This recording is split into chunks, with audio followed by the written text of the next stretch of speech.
আজ কথা বলবো না। অনুশীলন শেষে বিসিবির একাডেমি মাঠ ছেড়ে দ্রুত বেরিয়ে গেলেন সাকিব আল হাসান।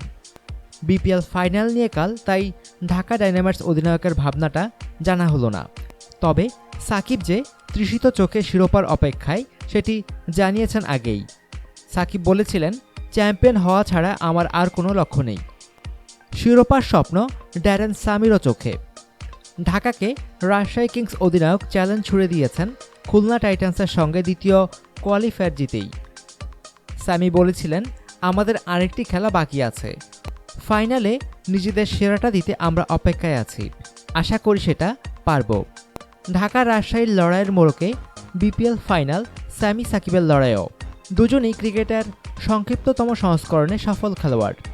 তবে দুজনের সাফল্যের ক্যানভাসটা দুরকম। সামি দুবার টি-20 বিশ্বকাপ জয়ী অধিনায়ক।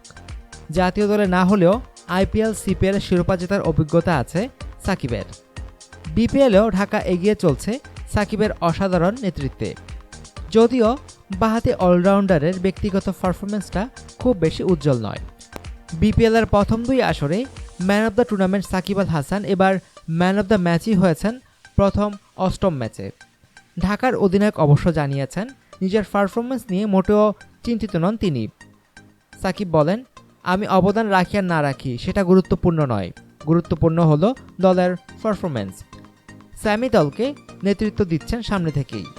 এলিমিনেটর ম্যাচে অপরাজিত 55 রানের দুর্দান্ত ইনিংস খেলে চিটাগাং ভাইকিংসকে একাই বিদায় করে দিয়েছিলেন রাজশাহীর অধিনায়ক।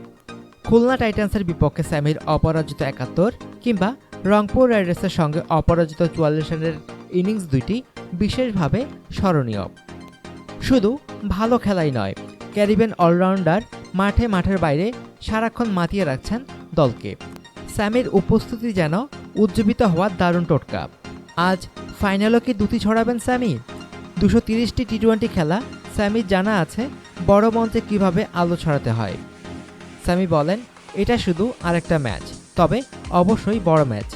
নিশ্চয়ই জানেন টি-20-র ফাইনালে অভিজ্ঞতা খুব একটা খারাপ নয়। আশা করি এবারও পারবো। ভালো একটা উদযাপন হবে।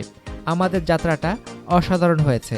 আগামী 2 দিনে এটা ধরে রাখার চেষ্টা করব।